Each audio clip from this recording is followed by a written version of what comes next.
Howdy, this is Jim Rutt, and this is The Jim Rutt Show.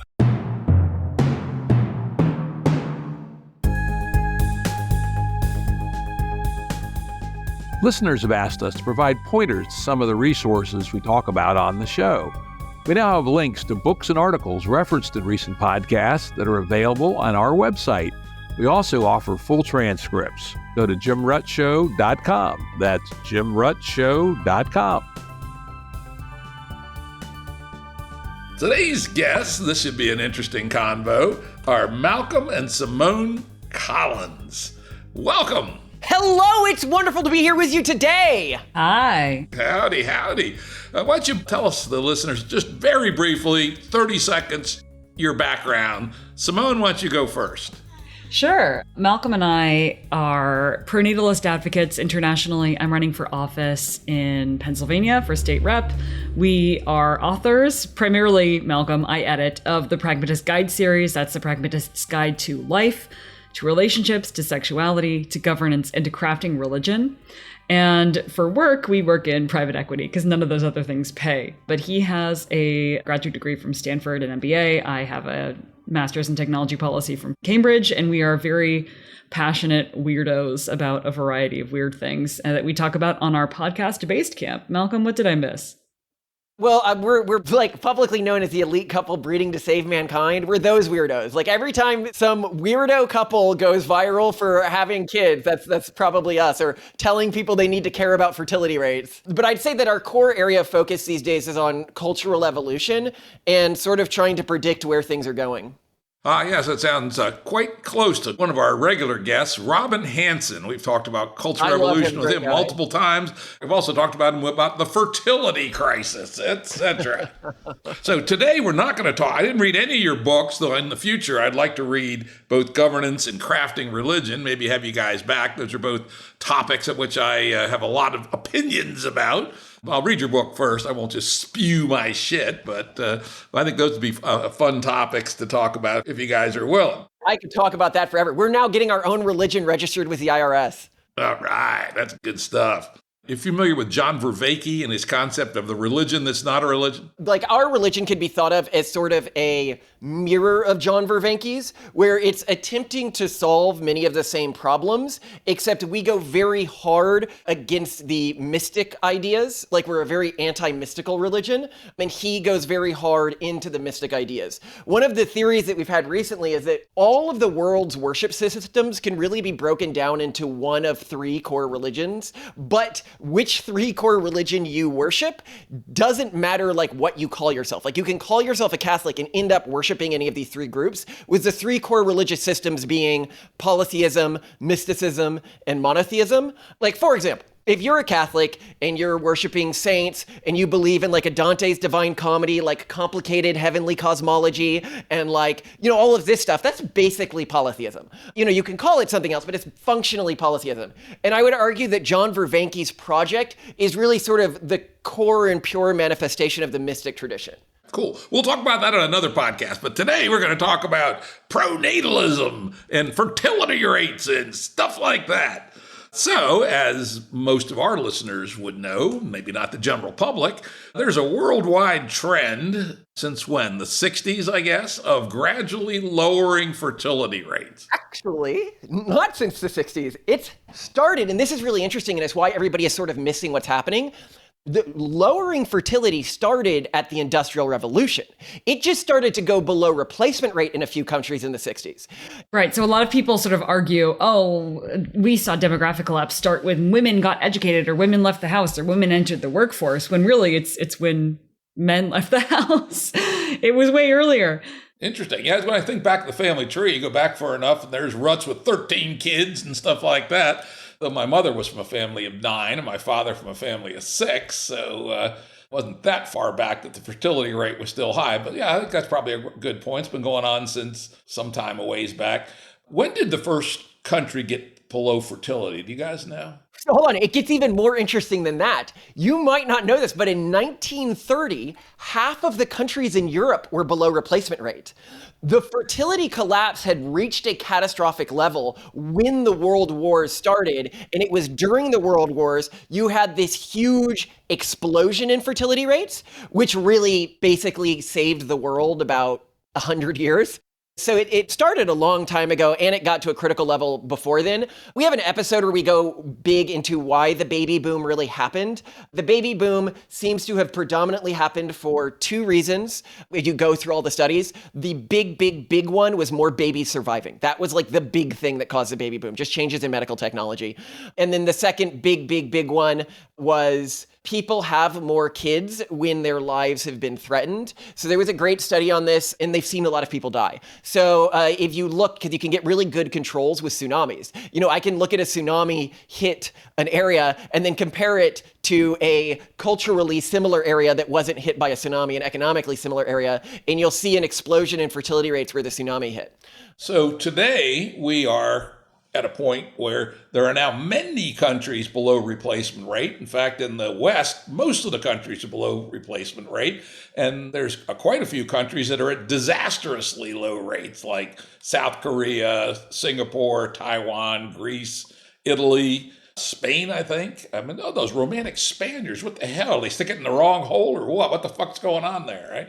It gets crazier. So the thing that a lot of people don't know that follow this is they know the classic countries, like the ones you just listened to, but a number of new countries have entered the list, and they are all in the developing world. Specifically, Latin America has gone through a fertility free fall recently. You can look at a country like, for example, Argentina, where the fertility rate has gone down. If you look at 4-year-olds entering kindergarten in Argentina right now, there's going to be 30% less of them than there were just 4 years ago. You can look at Uruguay, which went from a fertility rate of 2, so almost above repopulation rate, to 1.73 in just 7 years. That's like off a cliff. In fact, a number of countries in Latin America are reaching this like 1.3 level, specifically Jamaica, Cuba, Chile, Uruguay, and Costa Rica, with a local demographer saying if you're looking at native-born Costa Rican women, they might be below 1 now. So we as America, as we try to fix this through immigration, we are ravaging these countries' economies because, you know, they're investing in training these kids with tax dollars, and then we get their economically productive years. Interesting. Any hypotheses on why this sudden falling off a cliff have occurred recently? Think about COVID. You think about maybe a little further back, the global financial crisis. Any other hypotheses? Do you have one on why it was so recent, Simone? I think what's going on is we're really just starting to see the inevitable stuff that was sort of hidden playing out. So when the Titanic hit an iceberg, it wasn't like suddenly the Titanic turned and hit an iceberg. It was heading toward that iceberg for a very long time. In fact, it was on that route. It was in the trajectory that was going to lead it to that iceberg for a very long period of time. What's happening now is we're just starting to see everything crumble. And it looks like small things like COVID appear to be causing something that was actually caused by the Industrial Revolution. COVID actually, in some cases, led to small baby booms because more people were able to work from home, which made it easier to have kids. So it's not the big shock that you would think. We're just starting to see the underpinnings of our society and our governments and our economies, which were all built on the concept of basically a population-based pyramid scheme, starting to falter. And I want to note here, because a lot of people are surprised by the Latin America, and you were mentioning Spain's low fertility rate. One of the things that's really persistent, so there's two things. We call it prosperity-induced fertility collapse whenever we're talking about it, because that's what creates it. On average in the world today, if you look at like a chart of when countries fall below repopulation rate, it's when an average person in a modern economy is making over 5,000 USD per year. So basically, as soon as you've escaped a state of desperate poverty, you fall below repopulation rate in a modern economy. And as you engage more with technology, fertility rate also falls, but $5,000 a year. And so generally, the more wealth a country has or the more wealth a group has, the lower their fertility rate's going to be. But what's important to note here is different cultural frameworks resist prosperity-induced fertility collapse at different rates. The most resistant, like the OG most resistant cultural framework to fertility collapse is conservative Judaism. Conservative Judaism is insanely OP resistant to fertility collapse. The next is Protestant Christianity. Conservative Protestant Christianity is very resistant to fertility collapse, but not as resistant as Judaism. Then under that, you have Islam, but it's quite far under that. Islam is not that resistant to fertility collapse. Iran, for example, has famously been struggling with its fertility rate for ages. They created like a state of national emergency like 10 years ago trying to get it up. And they have gotten it up a little, mostly by restricting women's rights. They're still below replacement rate. And then you go below Muslims, now you're down to Orthodox Christians and Catholics, which actually have bad fertility rates. Your average Catholic majority country in Europe has a fertility rate of only 1.3. And so we should have expected that this would happen in Latin America. If you look at Catholic and Orthodox Christian fertility rates, they're about midway in between, I'd say, like Muslim fertility rates and like Buddhist and Jain and Eastern fertility rates, which are the absolute lowest. And the polytheist traditions also are incredibly low fertility rates. So you look at like Native American fertility rates in the United States, and they're only at 1.2, which is bad. And I understand atheists are at the very bottom of the stack. Well, this gets interesting. So we might need to divide atheists into groups. We have the thing that we often talk about on our podcast and when we're talking about fertility rates, because it's critical to like understand when you're talking about where the future is heading, that we call the urban monoculture, which can be thought of as a secular religion which dominates our major urban centers. And it is the lowest fertility rate culture in the world. And I think many people would call it atheist, but I don't really call it atheist because they have ideas that go against, I would say, like science around things like how, for example, mental health or gender works. And it's like, well, where are you getting these ideas if not from data? And it's like, well, from some sort of like religious understanding of reality.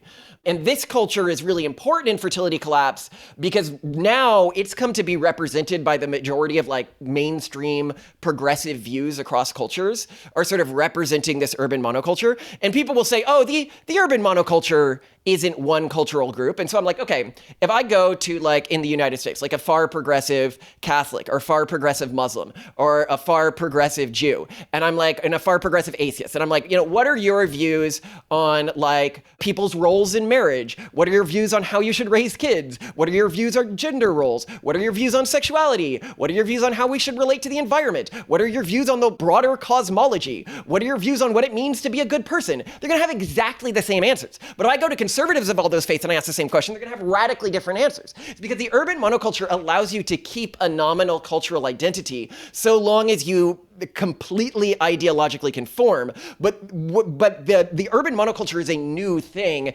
in terms of this unique cultural entity because it's very low fertility, but it can only survive by parasitizing children from nearby, more demographically healthy cultural groups or importing children from far away cultural groups where the urban monoculture hasn't seeped yet or hasn't seeped as far and crashed fertility rates as much. And a lot of people think that this is just some phenomenon that we've been going through society always, that like progressives always had fewer kids and conservatives always had more kids. But if you look at the data before the 1970s, the difference in progressive and conservative fertility rates in the United States was only 0.1. Frankly, I say let them fuckers not reproduce. That would be my take. Now, the problem, of course, is an awful lot of our intellectual and social capital is in those groups. But there's a reason I live in the lowest population density east of the Mississippi River, right? And people are always wanting me to come up to D.C. and meet people. I say, I don't do Babylon, sorry, right? And said, I'll meet you in Front Royal for pizza, which is about halfway. And I've gotten well over that whole urban woke thing, right? Yeah. There's two problems with their group where it's a little dangerous just to ignore them. They are going to go extinct, that's for sure. But due to evolutionary pressures, cultural evolutionary pressures, people are most likely to deconvert from their birth culture between the ages of 13 and 23. So if they were going to convert people, the iterations of the urban monoculture that focused on converting young people were going to outcompete the iterations that didn't. And that is why so much of the urban monoculture's focus, culturally speaking, has gone into the secondary education system and into children's media, where it has become just outrageously aggressive recently, to an extent where I think most people are really scared for their children. Not due to any malevolent force, it's just the iterations that targeted children outcompeted the iterations that were like, hey, maybe we shouldn't do that. Maybe there's some like ethical concerns here. And then the second reason is the rise of an anti-natalist mindset within the urban monoculture, where, people within the urban monoculture want to believe they're good people. And now as it's becoming increasingly clear that fertility collapse is an issue, the way that they are dealing with this is adopting a genuinely anti-natalist philosophy where when I'm in New York and hosting a dinner party and I mention, fertility rates are collapsing, humanity could go extinct. And I'm sure you've seen this, Jim, because you hang out with like the intellectual group as well. You always have the one like, person who's like, would it really be so bad if humanity went extinct? And then everyone else nods sagely as if he just said something like really profound. And like, if you were in any other culture in human history, everyone would have like dropped like everything they were holding and stared at this guy like he had just said, let's just genocide half of the population or something. But it's more than that. It's insane. And it's created this new cultural conflict that we have as a society where the conservatives are increasingly becoming this alliance of diverse conservative cultures and then against the urban monoculture is that the urban monoculture doesn't care about the future. And we've never had a culture in history. When we were fighting the Russians, at least the Russians love their children too, right? But now we are fighting a force that would be happy to see all of humanity go extinct. Well, that's an extreme view, a few of the folks, but unfortunately it does follow from the algebra, essentially. But let me flip that around a little bit and take their point, not their point of view, but another closely related point of view, which is humanity's population has exploded since about 1700, when we had a global population of about 600 million. And each one of those 600 million consumed about a tenth as much as the average global citizen does today, counting the Bangladeshis and the South Saharan, Africa, and everybody else. So we're working at about 120 times the impact on the Earth that we were in 1700. And by some measures, at least, we're over the line on sustainable elements of our biosphere, not in every area, but in some. Climate being one, extinctions being another, soil loss throughout the world being another, fresh water in large areas, probably not globally yet, etc. And so maybe there are indeed too damn many people, and that we let that high R exponential go for too long, and that the Earth would be a lot healthier at about 2 billion than it is at 8 billion. And so a period of building down for a while may actually be extremely reasonable thing to do. So the pro-natalist movement is, absolutely not about trying to keep the fertility rate going up forever. It's not even about maintaining a constant world population. If we're on the Titanic right now, and you've looked at the numbers as well as we have, we are hitting the iceberg no matter what at this rate. There is nothing we can do anymore to prevent serious consequences from demographic collapse and a rapidly falling global population. We are just trying to do two things. One, get people on the lifeboats and convince them that this ship is not unsinkable. And when I say this ship is not unsinkable, the ship, unfortunately, is a ship we're all in, which is our current geopolitical and economic system that underpins global civilization at this point, and was built, as Simone pointed out, on something of a population pyramid scheme. And we really don't have a system for how this is going to work when we reach a state of constant and consistent economic decline. And so if you look at numbers, to point out what Simone was saying, we had for all of human history, an exponentially growing number of producers and consumers. And the productivity per producer was growing linearly. Yes, technology grew exponentially for about the past 200 years, the productivity of each worker was linear. And so what this means is we are going to see, likely within our lifetimes, a shift to a global economy that every year is shrinking on average. And the way that we have taken out leverage at every layer of the economy, that's great when things are growing on average. That is, this, you've done like business deals and stuff like that. That is catastrophic if we have a shrinking on average situation. When I say leverage on everything, I mean, we've taken out debt on our human capital, our student loans, our land, our businesses, our cities, our states, our nation states, literally everything. It's not just a social security problem, but then we also did it in other sneaky ways. So if you look at something like New York, you can say, well, they're only paying 7% of their yearly tax income to debt. That's not a problem. But when then you factor in unpaid payments, like unpaid payments to police pension plans, unpaid payments to teachers' pension plans, it actually gets up near 45%. Now, to anyone who's familiar with like debt payments and how that works, if they lose just a little bit of their tax income, income. And keep in mind, 5% of the population there, I think, is paying 94% of the taxes right now. That's catastrophic. But then we also have this in terms of our basic infrastructure. When we were building out our suburbs, what we did is we had the developers prepay for the roads and the sewer systems and the electrical grids, and then they would be maintained by taxes. But they need to be redone, every 60 years or so. And we're reaching that point, and we just didn't build that into our calculations. And all of this is happening, and everyone's like, well, I mean, you can fix this just by taxing the rich more. And it's like, well, unfortunately, that's going to be harder going forwards, because historically, like if you want to tune up taxes in the United States, there is a point at which the super rich will leave. But some companies like Google or something like that, you're not going to just be able to pick up and move Google, given all the talent it has, or Apple or something. But the new companies that are coming online, you've got VC friends, you've probably heard this as well.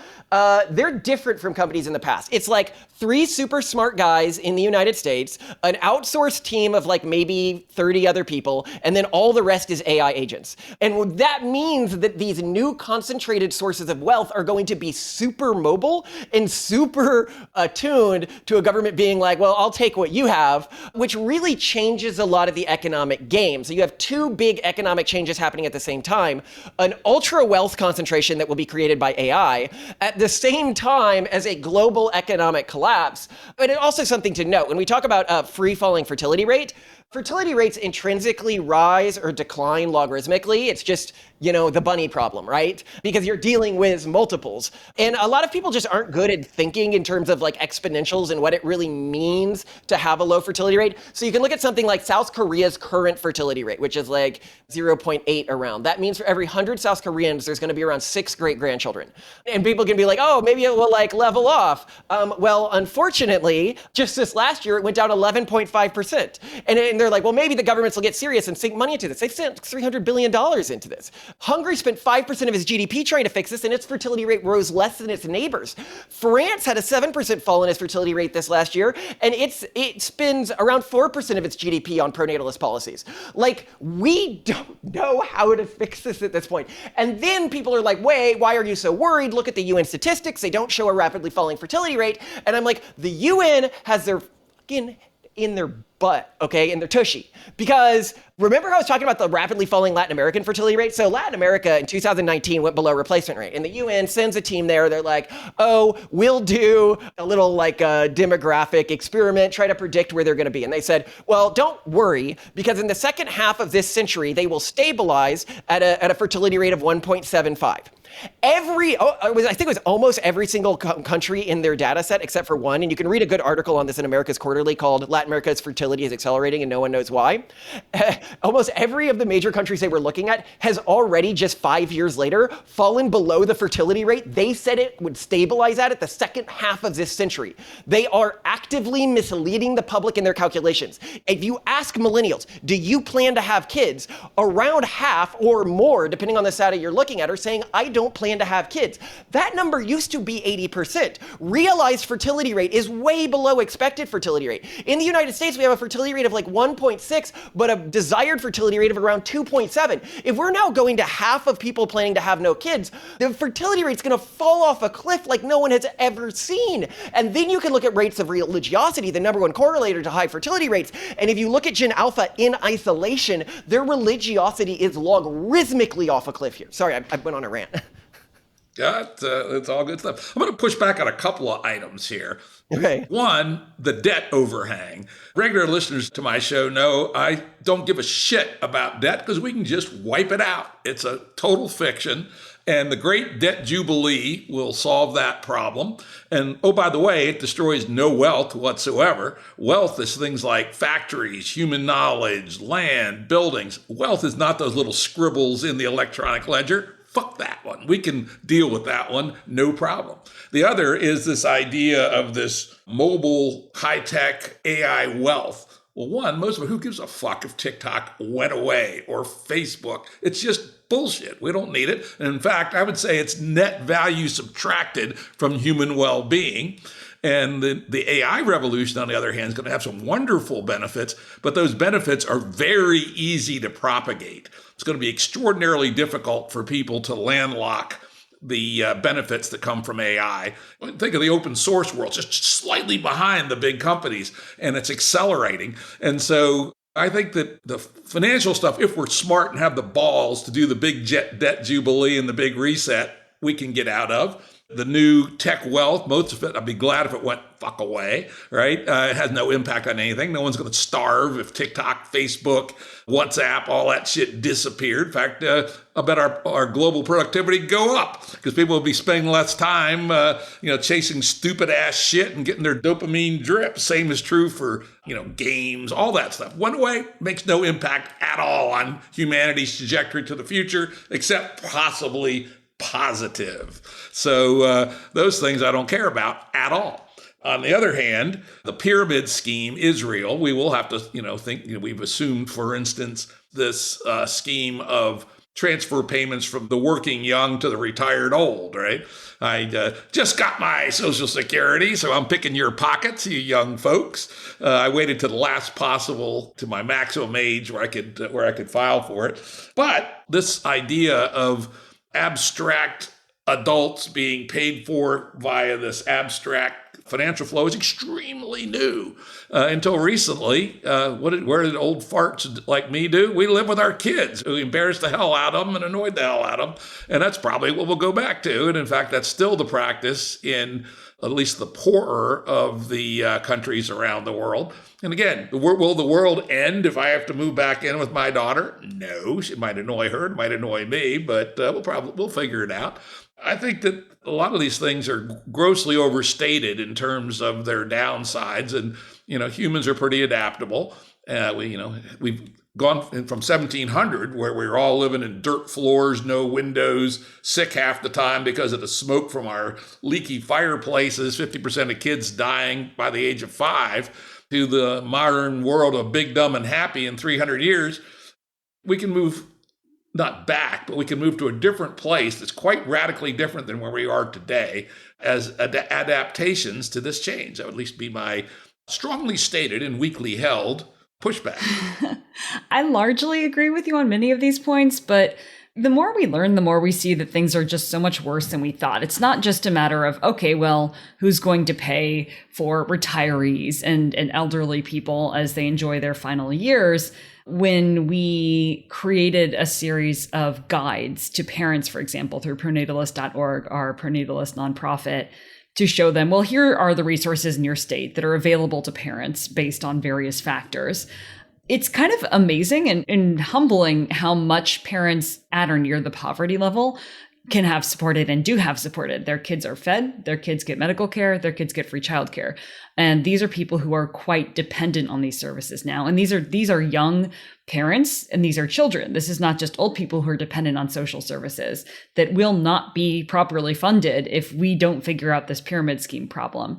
And there's also the fact that around 30% of the jobs in the United States that exist are either related to government employment or government funded programs. And when things like these start to fall apart and crumble in the face of demographic collapse, a lot of this, it's not just numbers on a ledger anymore. These are jobs that are no longer being paid for. These are social services that are not being provided to people who cannot, they're living paycheck to paycheck. They have absolutely zero bandwidth for these expenses. Most Americans at that income level cannot handle any unexpected $1,000 expense. And keep in mind that right now their kids' food and daycare and medical care is being taken care of. That's way more than $1,000 a month in many cases. So worth noting, again, this is another new phenomena. You know what the federal government percentage of GDP was in 1931? I'm sure it was something much more sustainable. It was 3%. 3%. Oh my gosh. Oh. So it is certainly possible to feed your kids and live without government welfare schemes. We should have to reorder society a fair bit. But what's wrong with that? Yeah. Most people, I think I grew up thinking that we lived in a capitalist country and that that's kind of the world that we lived in. Everyone, paid for their stuff and took care of their stuff. And I have realized more that we actually on the spectrum of capitalism to socialism are in a very socialist nation right now. And that's dangerous in the face of something like demographic collapse. I would love for us to transition back to where we were in the 1930s, but that is something that we have to intentionally do. And if we don't do this and then we hit a hard landing on demographic collapse, a lot of people are going to be in a very dire situation. A very common criticism of pronatalism and demographic collapse is, oh, it's just rich capitalists are trying to get more workers. They're just worried about their workers drying up. God forbid they discover that AI is what frees the wealthy from the proletariat, right? But like what the real problem is here is that this is not a wealthy person problem. Those wealthy people are going to go disappear and create their own wealth and build their own stuff and live in their walled gardens, South Africa style. And meanwhile, everyone who is the most vulnerable is going to be hit by this real freaking hard. So I'm worried. And I also would elevate this idea of, we definitely are going to have some sort of economic transition that you've talked about to a new economic system. But the type of economic transition that it looks like we're going to have, unless we start thinking about this seriously now, is going to be sudden and severe. And historically, those have been really bloody. We should hope that we're able to transition our system in another way, but I mean, I don't know if that's something you're concerned about or not. I'm all in favor of guillotines. I think we do need a big reset, and the sooner the better. This may be the trigger of it. I often post a picture of a 18th century pen and ink drawing of guillotines and holding heads up and things like that. So, shit happens. So another thing we have to worry about with fertility collapse and sort of the global future in the economy is fertility collapse, because it affects regions and countries that are more economically productive. The effects of fertility collapse on the global economy are going to be much bigger than you would predict, than if you were just looking at the number of producers and consumers that aren't in the economy.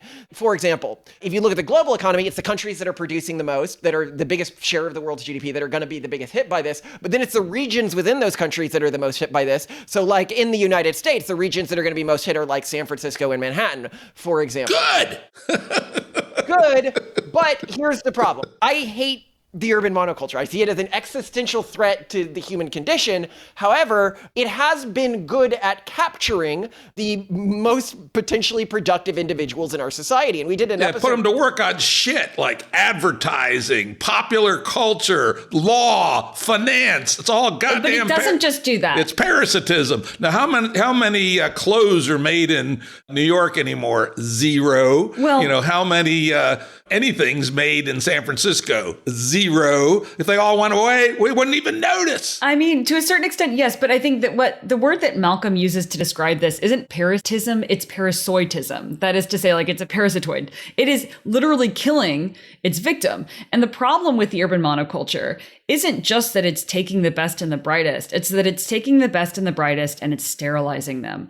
So to a certain extent, it's like, okay, fine, the urban monoculture is going to disappear. Who cares? That's fine. Good riddance. The problem is that as it burns out, it is going to select from all of its surrounding populations the most pluralistic, the most open-minded, the most non-fascistic, non-racist people, and it is going to sterilize them, and it is going to remove them from the gene pool. And then what do we end up with? We end up with a much more xenophobic, racist, non-pluralistic, all-encompassing world of people who are just not so open-minded. And we're just concerned about that because pluralism and a variety of different viewpoints and cultures and mindsets is what will probably diversify our mimetic portfolio enough to help us deal with unknown existential risks in the future. If we end up with a continued monoculture, just a different one in the future, we're fucked. And I don't want that either, right? That's not good either. So we need to find some way to not sterilize the pluralistic people who are open-minded, who are empathetic, because the key value proposition of the urban monoculture, as messed up as it is we will take away in the moment suffering. They are catering to people who care about empathy, who care about human flourishing and well-being. And of course, it's taking them and doing terrible things with them and not actually helping those causes, but it's certainly getting people who are interested in those things. And I love for people who are empathetic and who care about human flourishing to exist in the future. That would be wonderful. Maybe we can figure this out. To word this a little differently, what she's saying is the urban monoculture affects the nature of the cultures it attempts to parasitize. So if you take like a conservative Christian family that's having 10 kids per generation, and every generation you mimetically sterilize 5 of those kids, and those 5 kids happen to be the most intelligent and the most productive and the most open-minded 5, that's going to have an effect on that family's disposition going forwards. If you look at just something like IQ, broadly speaking, in the developed world right now, we are seeing a 0.2 point decline in IQ every year. That means that within 75 years, we will have a 1 standard deviation shift down in IQ. And that means that within 125 years, the average American, or I think it's the average person in the developed world, would be what is today considered intellectually disabled. And obviously, I don't think that this trend is going to play out all the way to that endpoint. There's actually some other things that will likely happen before that. But this does have an effect on the ability of the next generation to be able to accomplish the same sorts of things that our generation accomplished. And I think something that you pointed out that's really important is if you look at how much society has changed from like the 700s, not even the 1700s, early 1900s to today, it's a completely different world.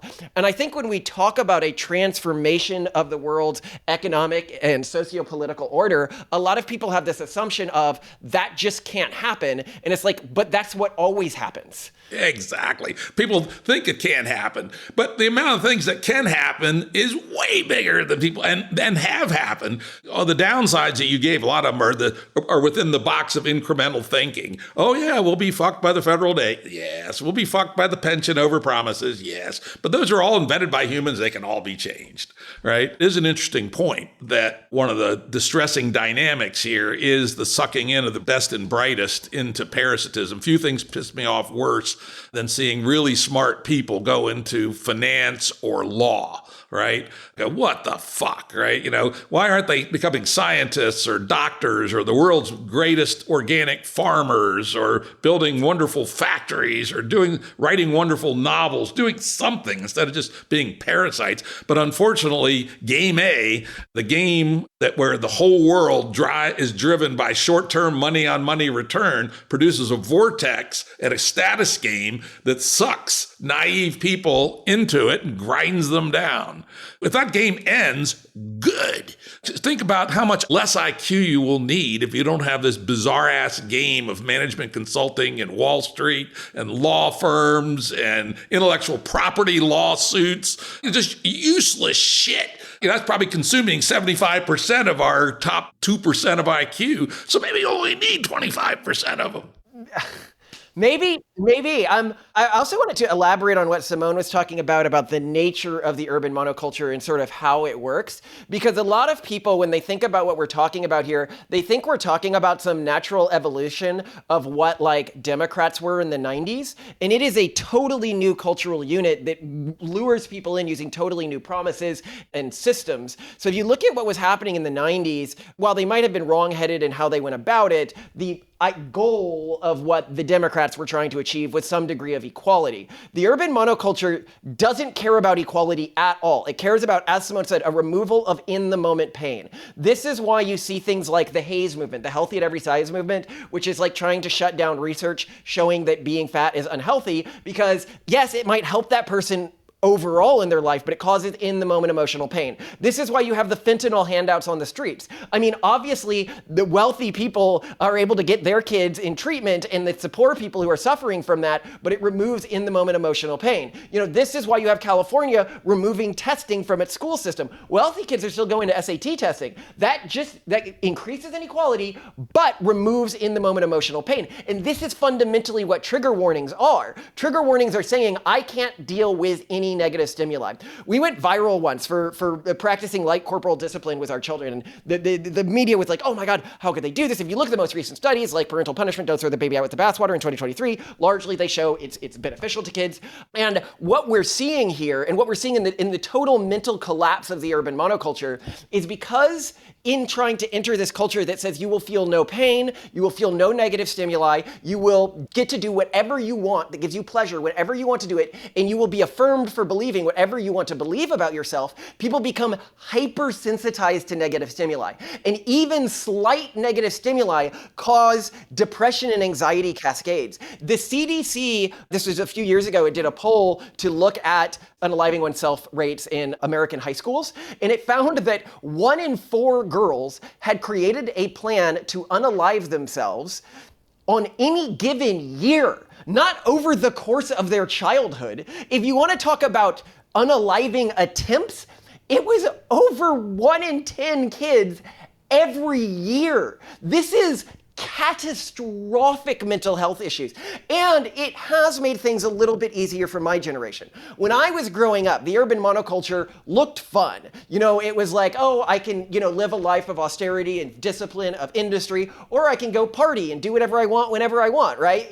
Now kids largely, when we talk to Gen Alpha, they see how bad it is. The smart ones do. They're like, look, I know the people who have gone far into this. They fall asleep to the sounds of their own screams, and they wake up to the sounds of their own screams. There is no happiness at the other end of this tunnel, but it is terrifying to watch the complete collapse of mental health within this community. Yeah, that is a very strange and weird thing. Though the dynamics of, my daughter, I have a daughter and I now have a 4-year-old granddaughter. And I will say my 36-year-old daughter is very aware of these things. And she's a member of something called MAMA, which is Mothers Against something or other. Basically, no screens for kids, right?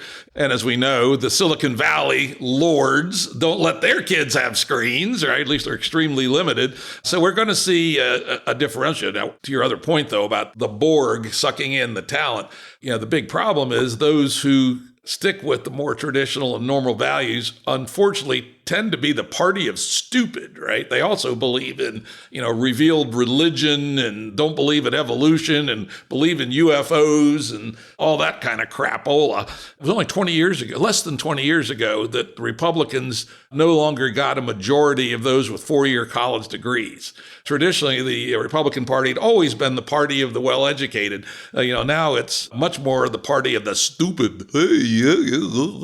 And so the potential counter to the urban monoculture is the party is stupid.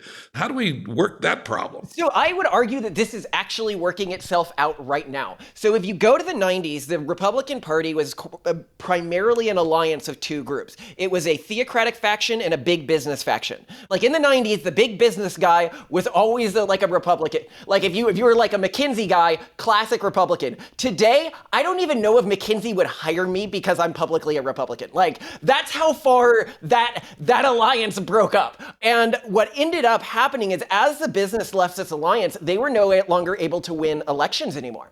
And then Trump came along and he appealed to a new group. He said, screw the theocrats, you guys can't win elections for me. What I'm going to do is I'm going to appeal to people who just believe the system is broken, want to burn it down, and want to just create something new, maybe. That was really what he was appealing to. And at the time, he had no elite faction that had sided with him. But something very peculiar has happened since his first election cycle, which is to say, if you go back to the 90s, yeah, big business was solidly Republican. Intergenerational wealth was often Republican. They've also moved far to the left. But tech entrepreneurs, they were far to the left. People who had made their own money, they were far to the left.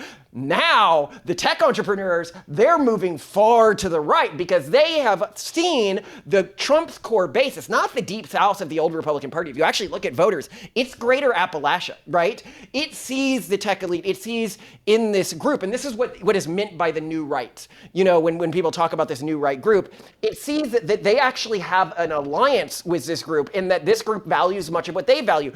Personal grittiness, personal entrepreneurialism, pull yourself up by your bootstraps. Don't trust the government to handle things. Bureaucrats are all incompetent. But it also sees another opportunity, which is to say, oh, you want to seriously change the way the government works. You want to try to recreate things. Well, have we got the tech to help with that? Have we got the ambition to do that? And I think that increasingly, one of the core differentiators between the Republican Party in the United States and the Democratic Party in the United States is the Democratic Party believes that the current bureaucracy can be iteratively improved, and the Republican Party at least economically speaking, because it's not really anti-socialist anymore, is more like we think that the whole bureaucracy needs to be upended and something new needs to put in its place. Yeah, to a degree, though, of course, you get Trump saying, I'm not going to touch entitlements. I'm not going to touch Social Security and Medicare. What a lying sack of shit, right? You can't win an election if you touch that stuff. Come on. People. Yeah, the famous third rail. Neither party has any clue. So it's going to require something entirely new, in my view. So let's talk about what you think are the causes of the current fertility collapse and what might be done about it. So the causes are manifold. Specifically, there are biological causes, for example. If you look at current statistics on declining sperm rates have declined by around 50% in the last 50 years. If something else had declined by 50% in 50 years, people would be freaking out. If our arms were 50% shorter, people would but environmentalists don't care about it, so they just don't look at this stuff. It's actually predicted that by 2060, 50% of men in the developed world are going to be infertile. Now, is that tighty-whities or heated seats in cars or pseudo hormones? Any hypotheses? So, Simone, talk about the hormones, because that's really interesting. Yeah, so a lot of endocrine disruptors are seen as being at fault here. These are pervasive. It's in the air we breathe. It's in lotions and soaps we put on our skin. Our clothing has various microplastics that are being rubbed in if you're wearing like a, poly blend or something.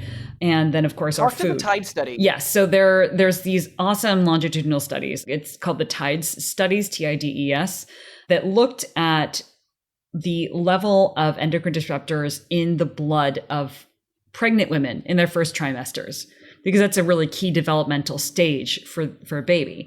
And they found that especially for males, for little boys, and then of course men later, a higher presence of endocrine disruptors in their bloodstream in the first trimester predicted all sorts of different changes, starting at birth with measured anogenital distance being lower. So essentially their taint was shorter as measured when they were born, meaning that, sort of what starts with embryos is you start with a blank, and the blank is female.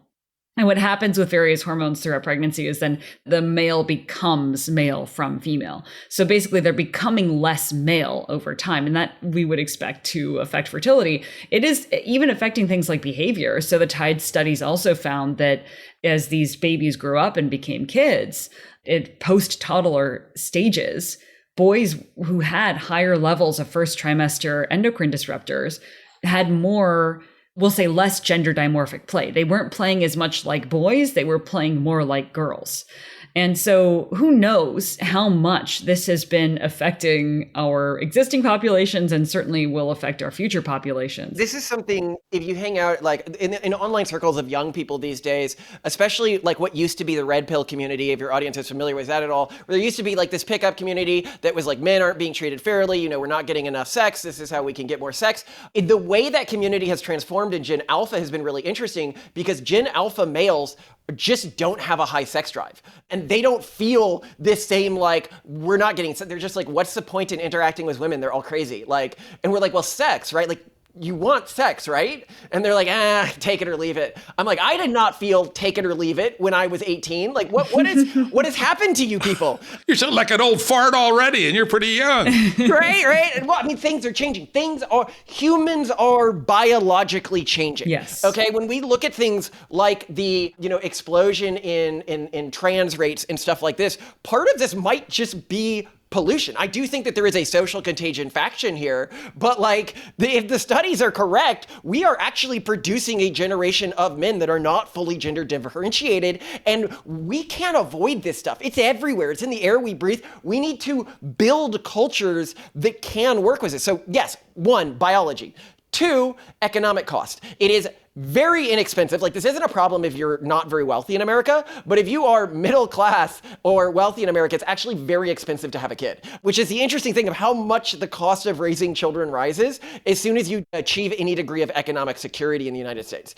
So you have that problem as well. But again, the more wealth you have, the less kids you have until you get over $500,000 USD per year as a family. And so that's really not the big problem that people want to blame it on. Living closer together seems to decrease fertility rates. So just living in a city versus having a larger house. But again, it's not a big factor. The big factor is capitalism. And people can be like, look, I'm a capitalist. I think capitalism has done great things for the world, right? But the problem with capitalism is it's very bad at pricing in future goods.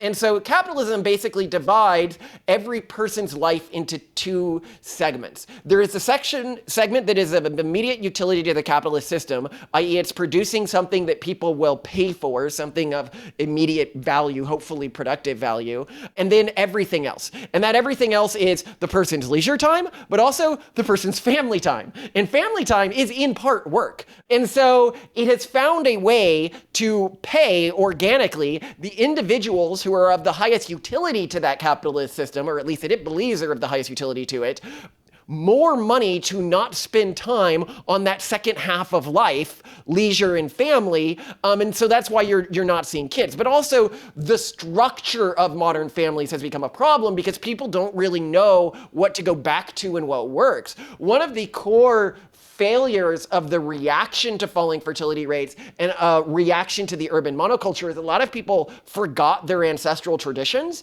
And so they then return to these sort of like cargo cults. Like the tradwifism is basically a cargo cult. If people have seen like the tradwives, it's where women try to enact what they think 1950s wives were like. They think they didn't work. They think they stayed at home. They think that they did all this stuff for kids. And it was like, this was really only common in affluent American groups, not really that big in Europe, not really that big in most of the world. And it was mostly what Hollywood was selling you. Like, do you trust what Hollywood is selling you today? Like the true historic family unit. So this idea of like a small nuclear family where the husband is supporting both kids and a wife really was only a stable cultural phenomenon from the 1910s to the 1970s. It was a fairly short-lived experiment where in the 1970s, women went to the workplace and then you had the totally atomized family. Before that, wage labor wasn't as common and you had what was called a corporate family. And I think that the corporate family structure can be fertility stable. In the corporate family structure, the husband and the wife work together with the kids. So this is the way my wife and I work.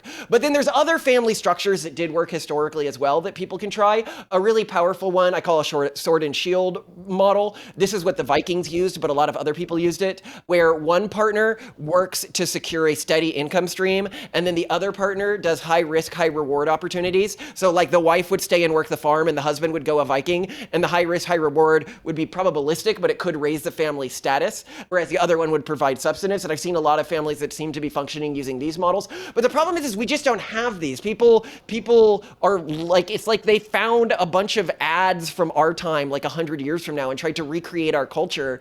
And like, obviously it's not working for your average, middle-class American. But then also the secondary problem is yes, the urban monoculture is like the worst, right? But the old religious systems and cultural systems that people are turning to, they were optimized not for a pre-internet era, but for a pre-industrial era. They can't as easily work against, when somebody's like, oh, I'm gonna go back to Orthodox Christianity and that will protect my kids. And I'm like, but like, I can show you the statistics of kids deconverting from Orthodox Christian families. It's stupidly high. It's sort of like, I feel like, I'm here, our island has been attacked by like an industrial power of like colonists with like Gatling guns, and like 3 guys just tried to run over a ridge with a spear and we saw them got mowed down, and I go to the guy and I go, I don't think that spear is gonna work. And he's like, no, my spear is magic. And I'm like, well, they have technology that you don't have. And the urban monoculture does have social technology, which is specialized at taking down religious individuals' children. So working on how do you block that? How do you update cultural frameworks to be more protective against this is something that we're really focused on internally. Yeah, that's great, because I 100% agree that the whole trad wife thing is fucking hilarious, right? It's just like, okay, I can see how that weird-ass meme got going, but it doesn't go anywhere. The number of women that are actually interested in doing that, got 1 in 1,000 maybe, something like that. The people for whom it's economically viable is even less probably, or at least you intersect the two. It's just like theater, basically. It's absurd. Also agree with you that while a lot of people are being sucked back into traditional religion as, that's sort of the official alternative to the gross materialistic culture, unfortunately, a lot of contemporary Christianity, this prosperity Christianity, actually promotes all the stupid ass material status games. And what's really needed, and we call it game B in my world, is a new way of being where we are not playing the stupid ass status games. It's not actually all that expensive to live if you want to live like a normal person. But if you feel like you have to have your kids' birthday parties at some fancy facility and have gift bags for all the kids, and, the kids have to have all the right clothes, and, you have to go out to the right restaurants. Yeah, life can be expensive, but live, let's say, the way my parents did in the 50s. My dad was a cop, right? And, we're able to, we would go out to a restaurant maybe twice a year, A lot of our clothes would get secondhand from neighbors, especially as we were growing up. There was a neighborhood, lots of kids, and kids would grow, and the clothes got passed down through the families. We were able to live quite well on one lower middle class salary. And partially because the relative costs of things were lower, particularly housing. But I think a much bigger part was the perceived need and interest in playing the status game was much lower. My mother was actually far smarter than my father, far, far smarter. She was quickly the president of every not-for-profit thingy she ever did in her life because she was just so much more competent than most people. And yet she absolutely refused to ever work for money because she just said, why? Don't want to do that, And so instead of living in a big house, we live in a 1,000 square foot house. We live great. So I would suggest that a new orientation between the people, status games, and what it takes to live in that status game is really a key starting point for rescuing Western civilization. But the money on money return boys, I wrote an article once called Reclaiming Our Cognitive Sovereignty, which you can find on Medium. And at the time I wrote this, 2018, 2017, I did a search of all the jobs that were open, all the open job recs on Facebook. And 700 of them had the word psychology in them. I don't think they're as blatant about it anymore. But, and I also had a friend who was I guess he was the president of the third biggest slot machine company. He said they had 120 PhD psychologists on their staff, mostly from the rat training side of psychology.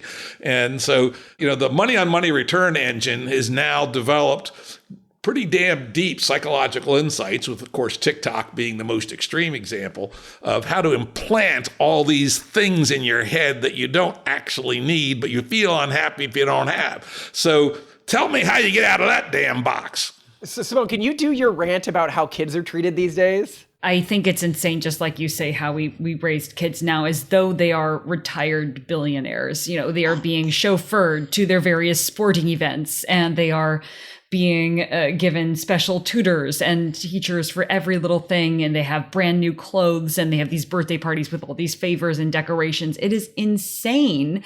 And nobody should be raised this way. And when you think about how even the most noble children were raised in the past, maybe their parents gave someone room and board and a very, very small salary for some full-time tutoring. And that was the most they would get. And then mostly they were kind of abandoned down in the basement with servants all day. They were kind of ignored and left alone to kind of figure life out on their own. And that was the most wealthy, 1%, less than 1% of society. Now, normal kids, lower middle class kids even, are expected to have something that far surpasses that experience. It is unsustainable and completely insane. I was haranguing Malcolm yesterday saying that we needed to bring back sumptuary laws because it is just absolutely insane. And in the past, when you actually look at sumptuary laws, obviously many of them were about pulling rank in society and stopping poor people from trying to look like rich people. But many of the sumptuary laws also were just clearly made by fellow rich people being like, guys, let's just stop. Can we just stop doing this?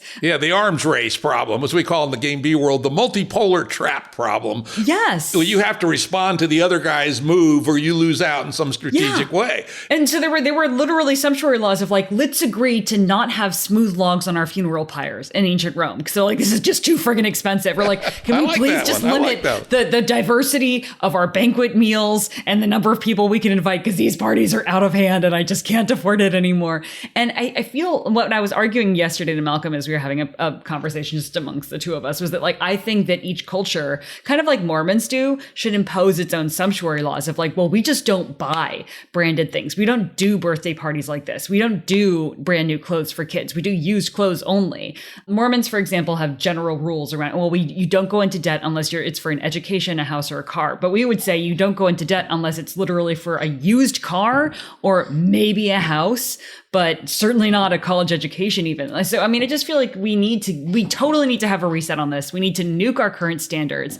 And yes, social media is certainly creating these new globalized standards to which everyone's holding themselves. And even those who are creating these standards that we're all trying to emulate now aren't actually creating those standards. They're buying clothes and then returning them immediately. All of this is fake. And so, yes, it's out of hand and we need to fix it. And I want to talk a bit about some of the specific standards that he mentioned. So like wearing used clothes. CPS has been called on us for our kids wearing used clothes. This gets hard with the urban monoculture because they don't allow you to like let your kid walk to school anymore. They don't allow you to do things like there was a woman in the United States who was sent to jail for having her 14-year-old watch her 12-year-old, like paying them to do this while she was away. I was babysitting my younger brother when I was 7. Yeah. No, it's wild. For an hour or two, but it was perfectly normal. That's good. You want to give children responsibility. And one of the reasons also why we have people who are floundering so much and failing to thrive is because we are not allowing youth to gain responsibility and to gain some hardship and build some personal sense of self-worth and independence. Benjamin Franklin was basically living the life of a 28-year-old adult today at age 12. He was working full-time at his brother's print shop, moonlighting as a contributing opinion editor, like submitting letters under a false name. He was completely financially independent, living like an adult would live today. And he was 12 years old. Clearly humans, obviously, I mean, okay, we're a case-elected species, and yes, we do require a little more effort, but not the way things are now. Like once someone hits 12, 13, like they can do most of the stuff that an adult can. They're not fully myelinated. Their inhibitory control isn't fully online. So I get that there are some things we should be a little bit careful about, but they can do most of those. Babysitting at least. Come on, guys. A little child labor. The children yearn for the minds, right, Malcolm? So we built an education system that's designed to compete with the existing education system that's going live in about a week. But if people want to get it on early, they can. We're letting people on already. That's really we designed from the ground up, trying to redesign education for our kids because, this is one of the biggest problems in fertility rates, which is I send my kids to school and they have my family culture erased. I put a lot of work into building a unique family culture and it gets us called weird, right? So there's that. But then also, like we can't afford college for like 12 kids. Ben Franklin was one of 16, right? But also I want to elevate something else you said there, which is, you kept mentioning like you can live in your parents' house or you can have your parents live in your house. It used to be that in the United States, if you go back to the 1930s, around 37% of kids were born into the parents' household, i.e. like my dad's household, I would have still been living with him. When you get to the really cheap real estate of the post-war era, that's when this cultural trend stopped and 99% of kids were born in independent households. But there's nothing to say you can't go back to that. People are like, oh, look, like people have fewer kids because of real estate prices. And I'm like, yeah, but there's other reasons to fix real estate prices and people haven't done it yet. So like, if we're trying to fix one of two things, fixing cultural norms is actually much easier to do. I just need to decide to not look down on my kids because they decide to stay in my house when they get their first wife. We live in a house from the 1700s. There used to be 4 related families living in this house, all with kids. Like, we can do it again. And I think that this comes to changing what your culture values. And the most important, I think, cultural value to a healthy culture is valuing austerity as a sign of status. A person who can personally live with discipline and austerity. There's a great book I've given to many people called Your Money or Your Life. If you haven't read it, you should read it. Now, she takes the austerity to amazing extremes, but it's a very wonderful primer on all the shit you don't need. And, when I was young, I used to get all my kitchen furnishings at a place called the Gold Mine, which was a church-run secondhand shop. And I furnished my first kitchen for about $13, right? And I still have some of that stuff, amazingly. At least I think I have one bowl left, which was one of those indestructible Chinese restaurant bowls. And it can be done. To your point, it should be valorized, right? I will say the three Rutt boys, my three brothers, we're all multimillionaires. We've all, one of them in construction, one of them in bureaucracy, and me in business. But when we get together, what we talk about is, what do we get cheap? And how do you save $50 on a rent-a-car? Things like that. We said if we were to do a family coat of arms, our saying would be parsimonious, but never niggardly. Oh my God. Well, no, this is something I see with my family as well, right? Like there is a sign of status, and this used to be understood within American culture, like old waspy culture in the US, that trying to show off wealth was a sign of being low status, and that you would show off through your personal discipline and austerity. And yet we get attacked in the media for this all the time. Like we don't heat our house in the winter and they're like, oh my God, you layer your kids? Like, how dare you? Or like, we have our kids, we built bunk beds, a pretty cool setup actually in the room for them that they sleep in. And they're like, can you believe that they stack their children like they're in a bunker? This is like online, like a really highly upvoted tweet. I was like, do you have like independent rooms for every one of your children? And I think here also, rethinking how we think about kids, which is to say, when somebody's like, you could go out and your kids, because you're planning to have so many, won't get to experience things like as many vacations and stuff like that, which humans just didn't used to do. That's like a new concept. Okay, first of all, I'm like, yeah, but like, which vacation would a child sacrifice one of their siblings for, right? Like to the kids. And then they're like, well, that's not the way it works. And I'm like, no, but it actually literally is the way it works. You don't choose to have a child. You choose to whether to have a human being who's going to live a whole life, who's going to go to college, who's going to fall in love, who's going to have a job, who's going to talk to people and make intellectual investments in the future of the human condition, right? And this was really, I was recently at a family reunion and I saw some of my cousins that last I had seen as like little squidgebots. And I thought of them as squidgebots and now they're college kids. And I was like, oh, like every one of my kids that they're meeting here today, one day is going to be an adult human. And for every one of them I choose not to have, that's a human being that I'm choosing not to exist. And when you start to see children this way, not just at an individual cultural level, but at a societal level, all of a sudden, a lot of laws that previously made sense, you realize are costing more lives than they are saving. Here you can look at something like car seats, which you basically need until the age of 12 in many US states, even though they're not shown to be that useful after like a certain age, that heavily limit how many kids can fit in the back of a car, which then act as a fertility limiter. And there was a great paper on this called Car Seats as Contraceptives by Z. Malkowitz that really goes into this subject. And it's horrifying. I hadn't heard that one, but it does make sense. Yeah, I think up to 4 car seats are actually useful. Beyond that, it's safety theater pretty much. Well, and keep in mind, modern car seat regulation is such that kids are in car seats until ages 8 through 12 or so. I'm going to throw one out. This is actually a little bit back to what you were talking about earlier. And this is kind of these demographic filters that are going on. Now I'm going to pull it up to the worldwide level. Even though fertility rates are crashing around the world, they seem to be crashing fastest at places that have embraced the Enlightenment, right? And the Enlightenment is a almost unique thing in human history, in terms of finally seeing through the bullshit of superstition, finally understanding that science is a mechanism to actually know things. Doesn't teach you everything. Science can be wrong. Its reach is still very limited, but it does produce actual, solid, useful knowledge. And one of the things I'm most concerned about is that differential reproductive rates could end up with a substantially reduced percentage of the world that embraces the Enlightenment. And by the way, I include now people like China as an Enlightenment power, a perverted, heretical one, as it turns out, but nonetheless in the Enlightenment tradition. Marx and Engels were Enlightenment guys, right? And on the other side, the conservatives in the West are pre-Enlightenment people mostly, right? They still believe in their various superstitions and still believe in bully boys and, and such. And so I think one of the worst things that's going on is differential reproduction, including, especially in the West, of the non-enlightened folks. And I think that would be something to be very careful about in a form of neonatalism. So when we talk about the enemies of the pronatalist movement, right, a lot of people assume that we think of and we mostly strategize around the urban monoculture as our primary enemy.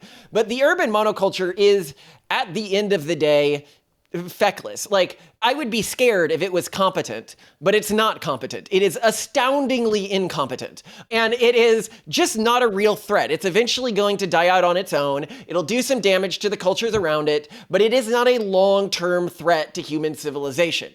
However, the other group, the group we are afraid of, is. So right now, the urban monoculture has created something of a Pax de Romana of all of the cultures in the world. We don't really go around killing each other like we used to under the dominion of the urban monoculture. But when that shield falls, we may return to the warring tribes period. We call the period that humanity is traveling through right now in a lot of our works, the Valley of the Lotus Eaters. To go, to that old story, which is to say the temptation that humanity is being exposed to right now is the temptation of infinite pleasure whenever you want it. A culture that says we'll affirm you for whatever you want, being able to have sex whenever you want, with whoever you want, with zero consequences. And for our children, it will be even harder. They will have AI simulated girlfriends, wives, children, they'll be able to go into worlds that maybe feel as free and real as our own.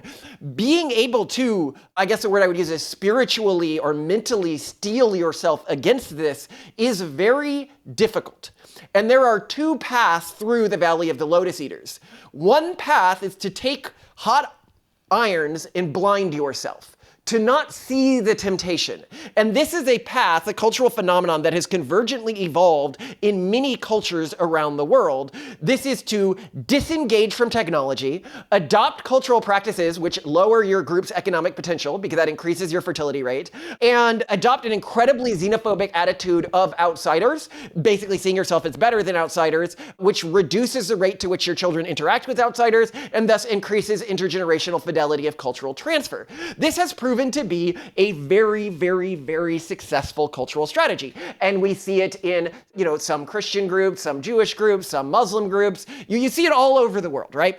These groups, in part due to the myopic xenophobia that these groups often adopt, they believe that in the end there can only be one, and either convert or die is often their mindset.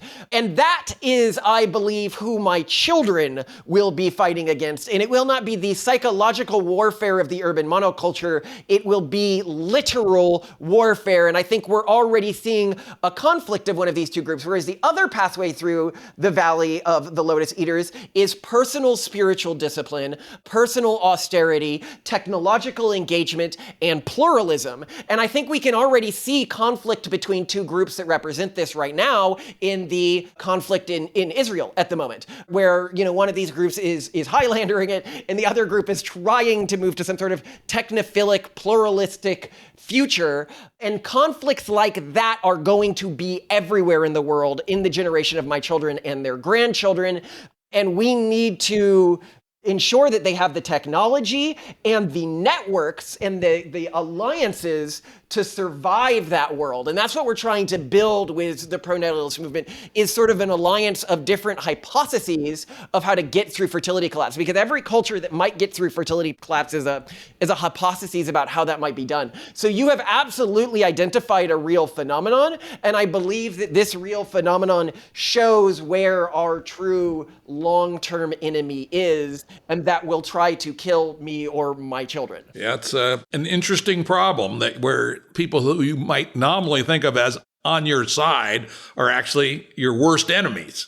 Yeah, but fortunately right now, under this Pax Dei Romana, if you look at what's happening at like the pro-natalist conventions, we had one last year, we're having one again this year, it's basically like we sit down with the heads of various groups of, the pro-natalist conservative Mormons, the pro-natalist Catholics, the pro-natalist, mainline Protestants and stuff like that. And it feels a bit like the Treaty of Paris, where we're sort of carving up the future. It's like, okay, how can we find a way to work with each other? Because we're going to need to.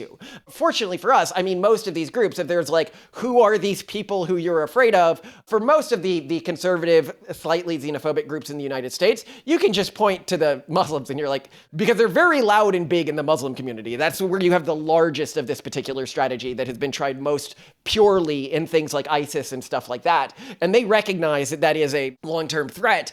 And so they've been willing to come together and have these discussions and try to build a way that pronatalism can work as a cohesive movement. And so far, it's worked really, really well, with really only one exception, which is the Catholics. They are less accepting than the other groups, primarily because the pronatalist movement is really pro things like IVF, which is difficult for them to get into. But we're like, look at your fertility rates; they're super low. Look at 50% of you are going to be infertile by 2060. You need to adopt this technology, or you're going to go extinct. You already have one of the lowest fertility rates of all the Christian, Judeo-Christian communities. So I hope that they change their perspective on that. But it doesn't really matter that they don't get along with the rest of the pronatalist community because they're going to go extinct anyway if they don't change the one thing that's preventing them from getting along with the rest of the pronatalist community. So broadly speaking, it's looking promising. Interesting. The last thing here is that you guys have concocted a new religion. Now, do you actually call it Techno-Puritanism? Yeah. Let's spend a few minutes on that, because we talked about in the pregame, our Game B world is very interested in John Vervaeke's religion that's not a religion. We believe that, as he does, belief here by us bloody-minded atheists, but nonetheless, with the decline of the axial age religions, that really hard for sensible people to believe in Yahweh and his heirs and his signs anymore, even though lots of people do, has left a big hole that still needs to be filled. And crass consumerism and the urban monoculture, while it kind of numbs you, does not actually fill that spiritual hole that the axial age religions filled with a bunch of bogus fairy tales, but what the hell, right? It worked for a couple thousand years, 2,500 years. Nietzsche's killing of God, or calling it out, left us with crass commercialism and status games and, masturbatory practices and what have you. And those aren't really a long-term moral substitute for a well-crafted thing that looks like a religion, but doesn't have any supernatural attributes. So I'm strongly open to these kinds of things. So let's do a nice riff here for the next 10 minutes or so and tell us what you're up to.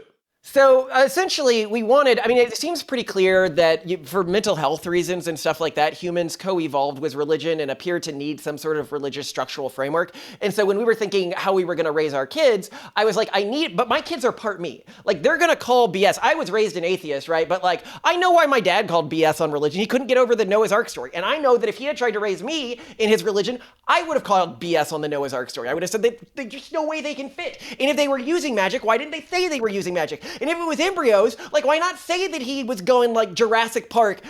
I that would have been a problem for me. So I was like, okay, I need to come up with something plausible for my kids. And what we say to our kids is we say 10 million years from now, if humans are still alive, would the humans that live 10 million years from now appear to you more like a human or like a god? And I think to most people, they'd be like, yeah, 10 million years from now, humans are probably going to look more like a god to me than a human. And I'm going to say, well, then who's to say that they relate to time in the way that you or I relate to time? Perhaps that they're able to subtly influence, quantum events and through that reward you when you do things that make the future a better place. And we've built holidays around this, like the Future Police holiday, where the Future Police come and they take all our kids' toys, and then our kids have to write a contract about how they're going to make the future a better place with one concrete thing they're going to do that year, which sort of builds for them, one, a moral system. So if you look at Santa Claus punishes naughtiness, where naughtiness is just like not what the parents want you to do. It's not a real moral system. But this says goodness is defined by things that make the future better, by this intergenerational sacrifice, right? And it also says you have agency over what the future is going to be. And we have, since crafting it, I have begun to read many of the Judeo-Christian texts, and I have moved towards seeing our religion as actually a form of the Judeo-Christian religion, because when I actually read the text, they didn't say what I thought they said. They didn't say what I had been told in Sunday school. There was a lot of stuff that seemed to me to have an aspect of the supernatural to it. Like when I was reading the Adam and Eve story, I was like, because at first I was like, oh, like Adam and Eve, like I can't believe that. Why would God punish man for knowing what good and evil was, or for wanting knowledge? Like that seems like a hilarious and silly thing. But then I read the story again and I'm like, well, man was walking in the garden naked. So obviously, because God had the knowledge of good and evil, obviously being naked wasn't evil. And is being naked in front of God and your wife evil? Like obviously not. But when he eats from the apple, right, he believes that being naked is evil. So what is this story really about? It's about us creating the first rules as we created the first human settlements that are in opposition to God's rules. These are the rules that humans create, our own belief that we know what's true about what's good and evil. And then I was like, well, then is this a story about where human civilization first came about? And I was like, well, so the other thing that jumped out at me at the story is it told us exactly where the Garden of Eden was. I'd always thought growing up, like the Garden of Eden is like a mysterious place. We don't know where it is. And it says, no, it's at the mouth waters of the Tigris and the Euphrates. The Tigris and the Euphrates have the same mouth waters. We know exactly where that is. So then I just thought I'd Google, where's the earliest city that we know about on Earth? Exactly at the mouth waters of the Tigris and Euphrates. And I was like, that's weird. Like, could it be that this weird religion I thought I had created, these future people have trying to been like guiding human civilization all this time and we just didn't know it? So then I can look at the story of something like Jesus and I could say, well, maybe the story of Jesus is a story about how humans who are God, but not exactly God yet. We are part of this like blockchain that's going to eventually become God, but we're not exactly God yet. And that's why the Trinity is important, right? The Trinity makes no freaking sense in the Christian tradition to me. It's like, why have this distinction? Why do they need to be separate but the same thing? But it makes sense if we eventually become God through intergenerational martyrdom, through martyring ourselves for the next generation, as you could say Jesus is. What Jesus is a story about is this intergenerational martyrdom. And it makes a bunch of things about the story of Jesus make sense to me that didn't make sense before. Why does the temptation of Christ matter? Like, if he knew he was God, the devil saying you can have this kingdom is like a fired employee of Microsoft trying to trade a burrito to Bill Gates for Microsoft, right? But if you take the temptation of Christ as being the temptation that we all face in this journey of intergenerational martyrdom, all of a sudden it makes perfect sense. Oh, you can have all this power if only you stray from the path of intergenerational self-improvement. And so that's sort of how we structure things. I could go deeper. Oh, how we're different from Vervankes. We also take an incredibly strong anti-mystic approach. So we argue that all of the world's religions could really be thought of as being either polytheist, mystic, or monotheist. I'm not going to go that long into the polytheist faction here, but the core differentiation that's important is the monotheist versus mystic tradition. So the mystic tradition generally believes that God is sort of the medium upon which reality is written, like a super reality, and that the goal of humanity is to rejoin this super reality, and that you can get access to this super reality through entering what I would call a corrupted mental state, i.e. through drugs, through spinning, through chanting, through everything we know can cause hallucinations and suggestibility. Then there's the monotheist tradition, which believes that the goal of humanity is ascension, i.e. Improving the nature of what you are, and that God is something that exists outside of man and is inconceivable. I see us both as having very similar projects, but we have taken a very strong anti-mystic route, which we would call witches. I mean, I think that this is broadly what it is. And he has gone the mystic route to create sort of a pure mystic tradition. When we guard against mysticism within our tradition, it means, God only reveals things to man through logic, never through a corrupted mental state. And you should not aspire to try to join God. God has broadly told us how to model him, and it's to anyway, I won't go further, but yeah. Well, one thing I will say to defend Vervaeke a little bit, I have spent lots of time talking to him, including 10 hours of podcasts on his meaning crisis. stuff, which he is now almost as popular as his videos because it produces 50 hours of videos to 10 hours of crispy and somewhat humorous rut talk with Vervaeke. But Vervaeke is, if he's a mystic, which he is, he's a great believer in these Eastern traditions, I think mostly fairly hokey, but he is also a radical anti-supernaturalist. He does not believe that meditation puts you in contact with a cosmic consciousness or with God or anything else. He just thinks that they're good for you and that they're good as part of building a society where people get along and have fulfilling lives. And I reconfirmed this with him as recently as 6 months ago in a private conversation, that he does not believe any superstitious or supernatural claptrap. Now, I do personally think he overestimates the value of some of this Eastern hoo-ha, but I do want to make sure that people don't go away thinking Vervaeke is actually into the supernatural, because he very definitely isn't.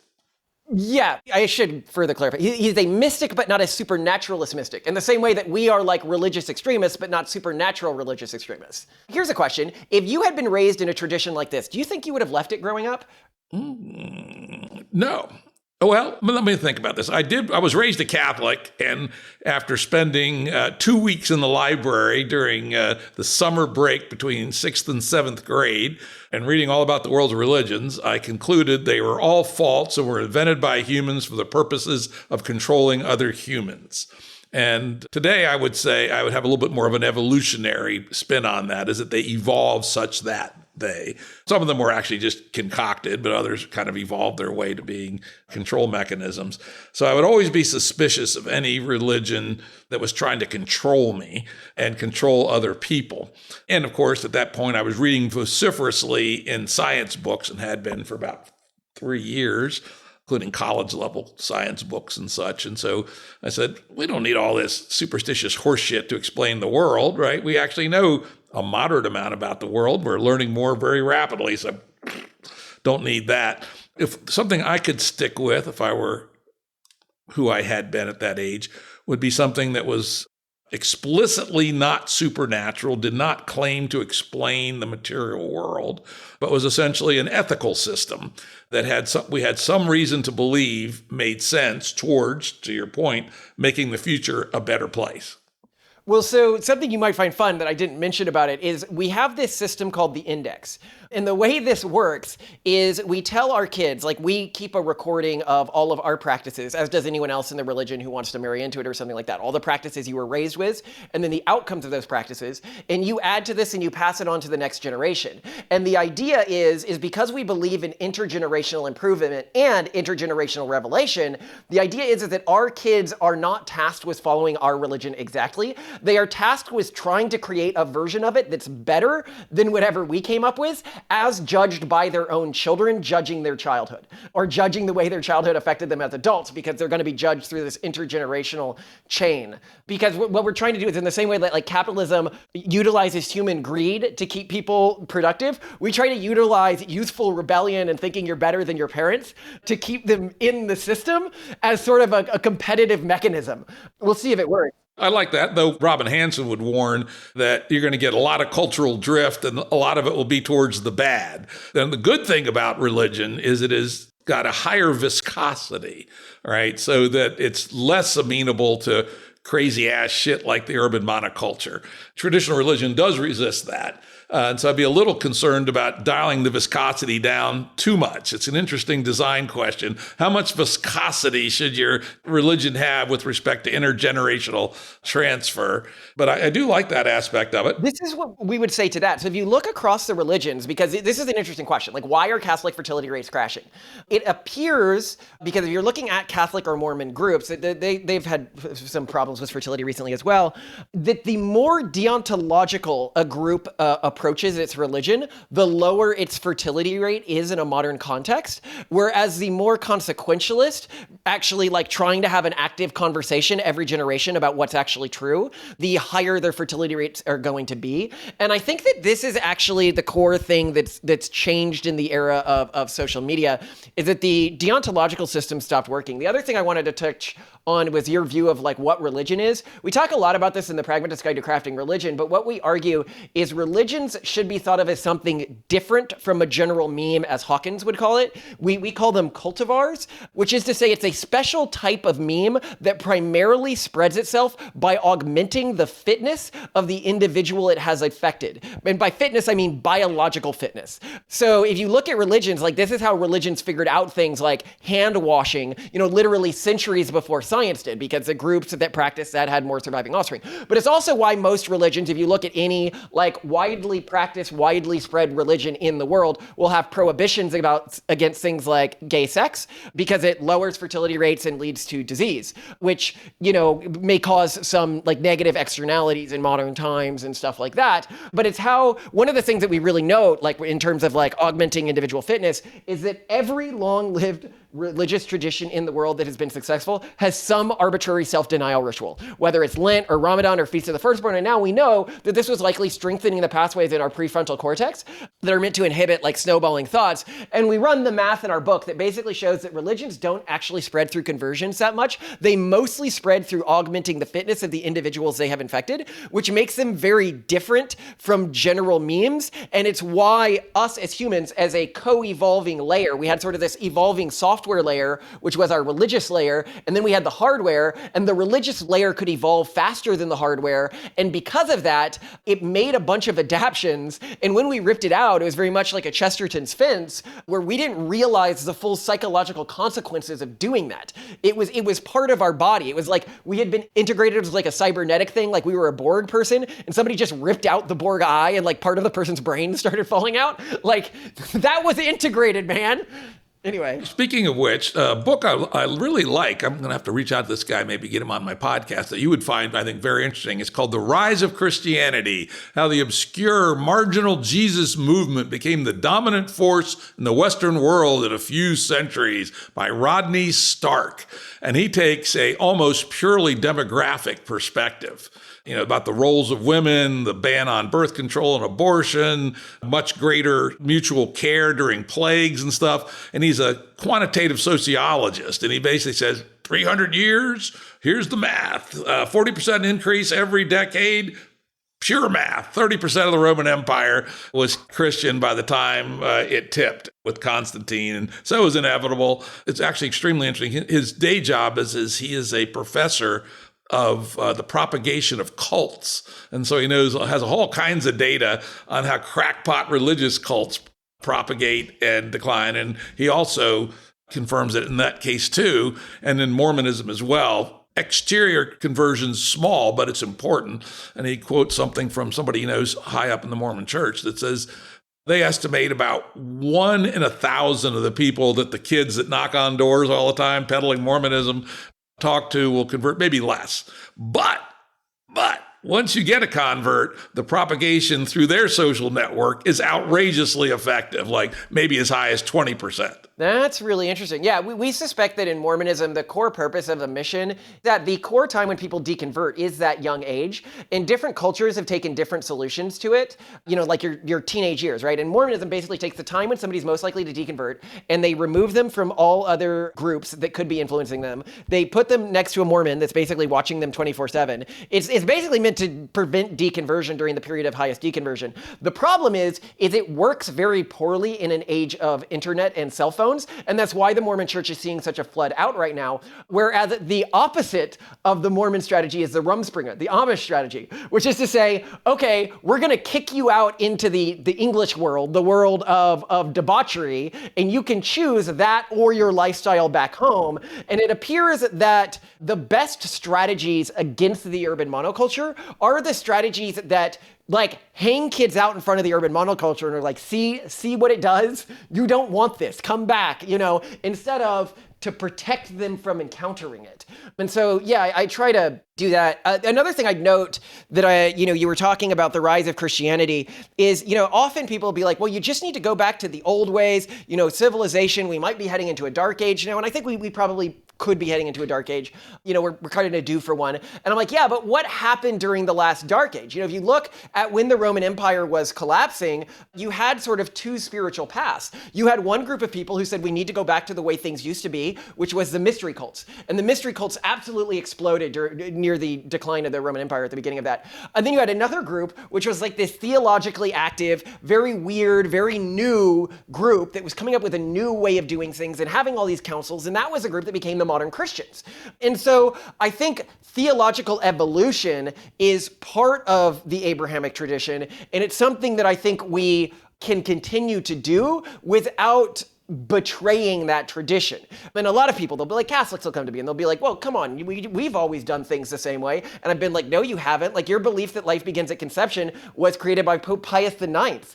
That was like 200 years ago. That was the guy who, did the great castration, ripping the penises off of all the statues. That was the guy who wrote the Syllabus of Errors, demanding a Catholic caliphate. Like, that was not exactly the height of your church's history, but it was an evolution in your church's practices. If you go to Thomas Aquinas, or you go to Augustus of Hippo, they didn't believe that life began at conception. They believed that it began around 90 days after conception.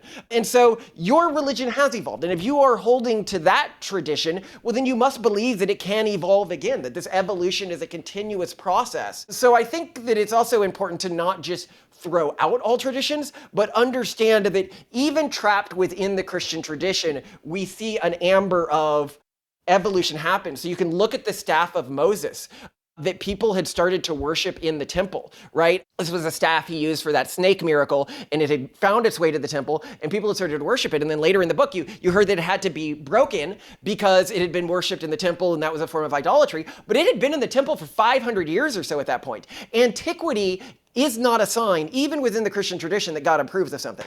So I've got to build a theological basis for why we're a denomination here and not just a radical invented thing. All right. Okay. Well, this has been an extraordinarily interesting, high-energy conversation. Yeah. Go forth and breed successfully. It is a numbers game because, as we talked about with Robin Hanson, if current trends were to continue for 300 years, which of course they won't, 300 years, a quarter of the world's population will be Amish, a quarter of the populations will be Hasidic Jews, and the other half will be a mixture of this and that. So No. In 300 years, it'll be us. If we have 8 kids and they have 8 kids and we do that for just 11 generations, we'll have more descendants than there are humans on Earth today.